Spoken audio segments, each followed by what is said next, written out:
Hello, and welcome all to Movie Hunter, the show that tracks down the quality of all sorts of movies.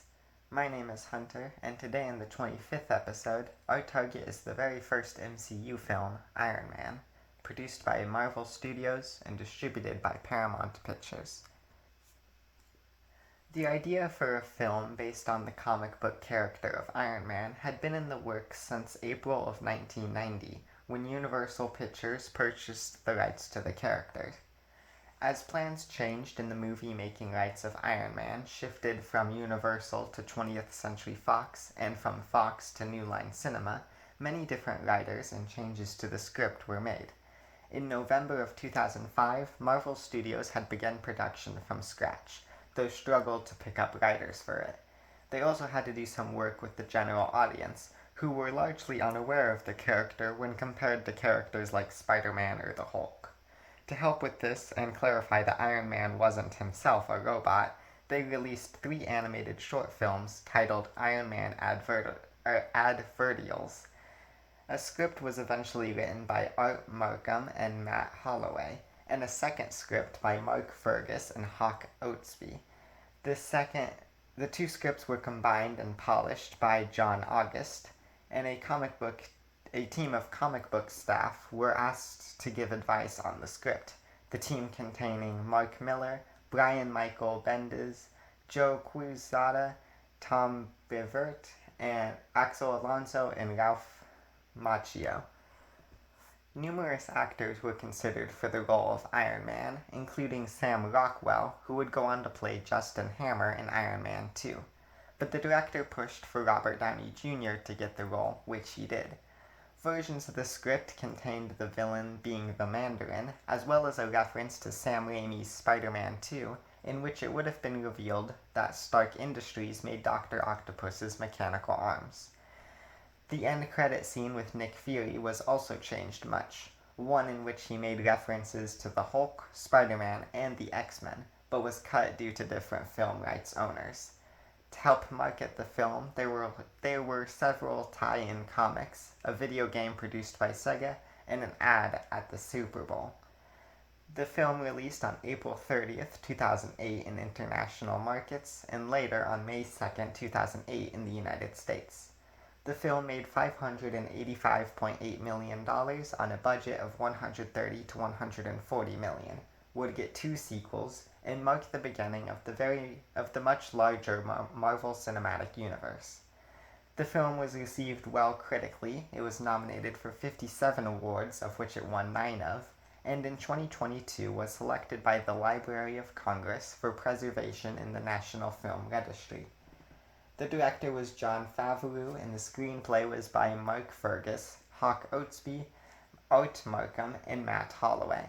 It was based on the comic book character Iron Man by Stan Lee, Larry Lieber, Don Heck, and Jack Kirby.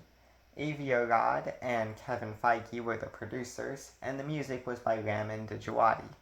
The cinematography was by Matthew Libatique, and the editor was Dan Leventhal. The cast includes Robert Downey Jr., Jeff Bridges, Gwyneth Paltrow, Terrence Howard, Sean Tube, Leslie Bibb, Farron Tahir, Paul Bettany, Clark Gregg, Will Lyman, Jon Favreau, Samuel L. Jackson, and of course Stan Lee. The film starts with Tony Stark, owner of his deceased father's weapon company, Stark Industries, getting captured while touring Afghanistan. We cut 36 hours earlier to see the events that led up to this. We learn that his father, Howard Stark, built the company, and his partner, Obadiah Stane, took over after his death until Tony turned 21, in which he took over the company, with Stane staying as an ally to Tony. Tony himself is extremely brilliant but careless, as he neglects to show up when his military friend Rhodes tries to present him with an award, deciding his time would be better spent in Vegas. He also keeps him waiting to take off on his plane to Afghanistan. Once there, Tony shows off the new Jericho missile to the United States military, which then leads to the scene in the opening to transpire. We see a bit further this time as Tony begins bleeding out and passes out. He is captured by a group called the Ten Rings, as told by his cellmate Yinsen. Tony, with pieces of shrapnel trying to enter his heart, is hooked up to a car battery, keeping him safe. He is shown around the place and he sees that they have a bunch of Stark Industries weapons, and the group demands that Tony build them the Jericho missile. Tony and Yinsen begin working, during which Tony builds himself a miniature arc reactor to replace the car battery. He then reveals to Yinsen some plans to build a giant suit of armor that could break them out, being powered by the arc reactor. Upon finishing the armor, the duo runs short on time, and so Yinsen grabs a gun and gives Tony more time. The suit finally powers up, and Tony rampages through the guards, where he finds a dying Yinsen, who tells him not to waste his life. Tony blows up the group's collection of Stark Industries weapons and leaves. He is picked up by Rhodes and the military when the suit crashes after flying and is taken home. He calls for a press conference in which he announces the change of Stark Industries from weapons to something as of yet undecided, much to the shock of all, including Obadiah Stane. Tony decides to improve the suit of armor he and Yinsen made and make it more effective and useful, but keeps it a secret to all except his assistant, Pepper Potts. He also has her help with replacing his miniature arc reactor with a more effective one. When he learns that Yinsen's hometown is being attacked, he flies over with his new armor and fends them off. Meanwhile, the Ten Rings and their leader, Gaza, collect the pieces of Tony's original armor that broke apart in the sand dunes and attempt to rebuild it. They meet with Stane, and it is revealed to us that he has been selling them Stark Industries weapons, and also planned for Tony to be taken hostage by them, with the plan being to kill him.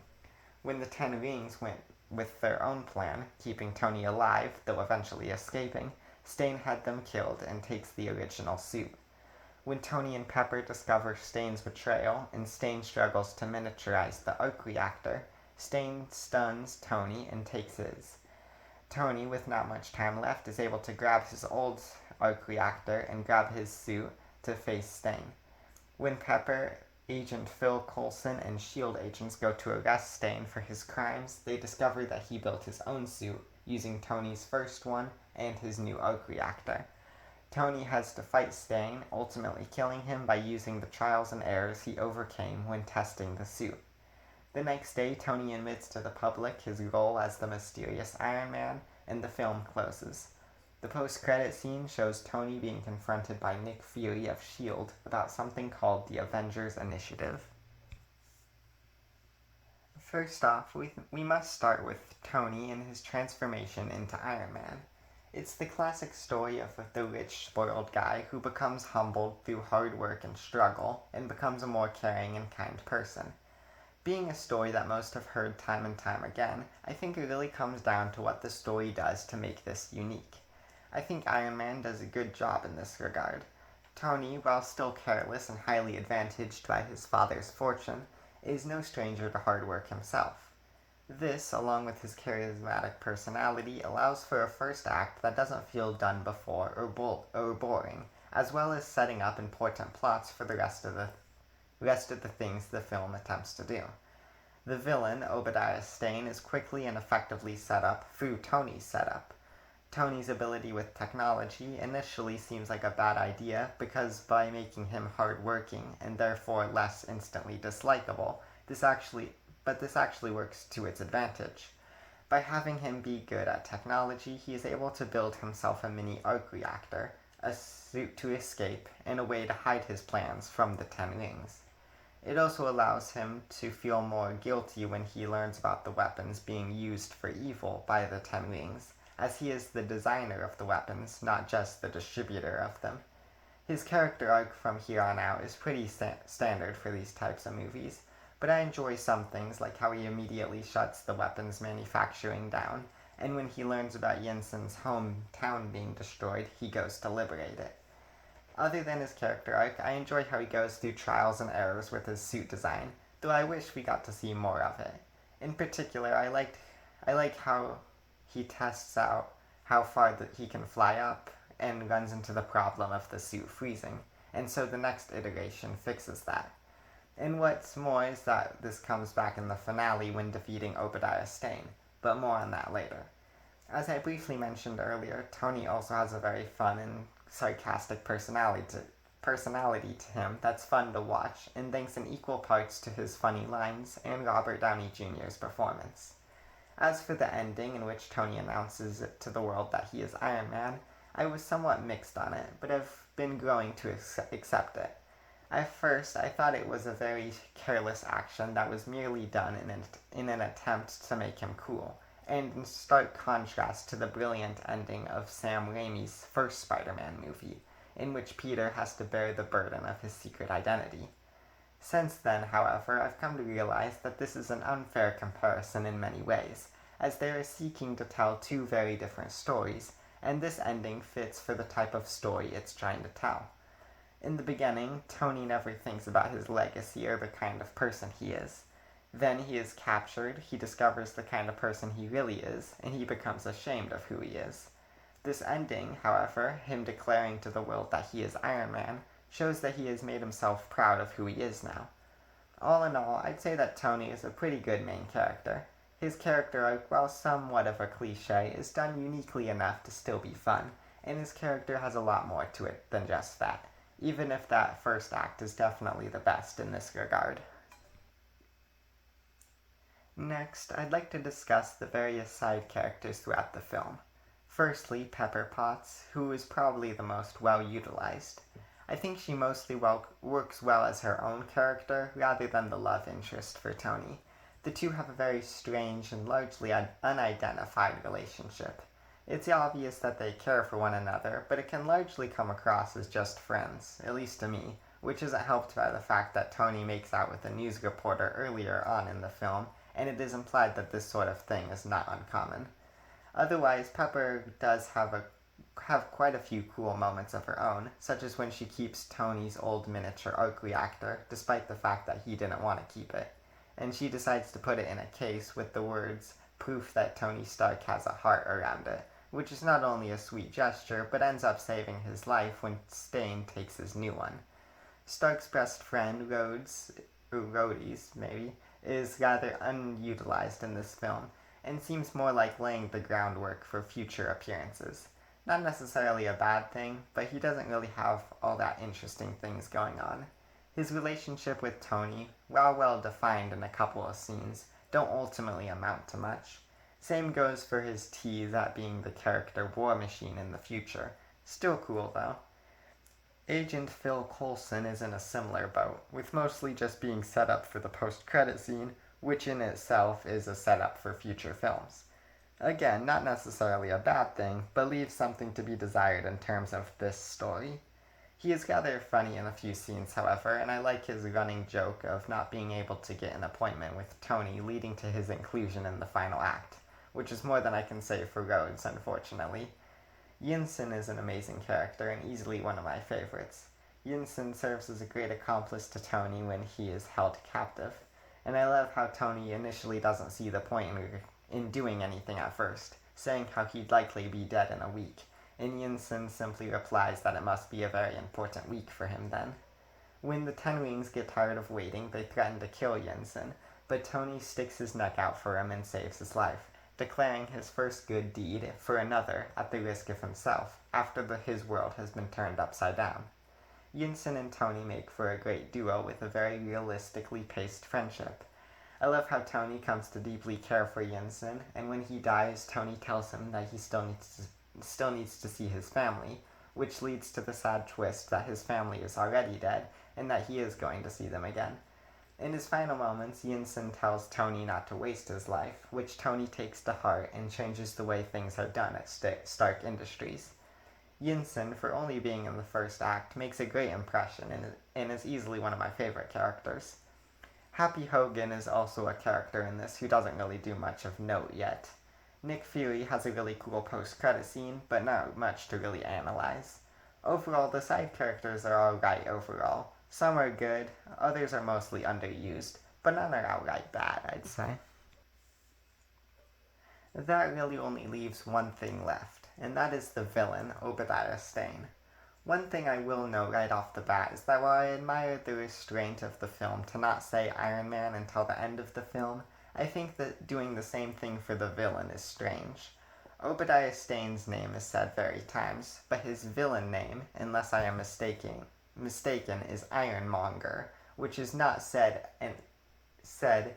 other than in a sentence Stane says near the middle of the film, and is completely unrelated to a name.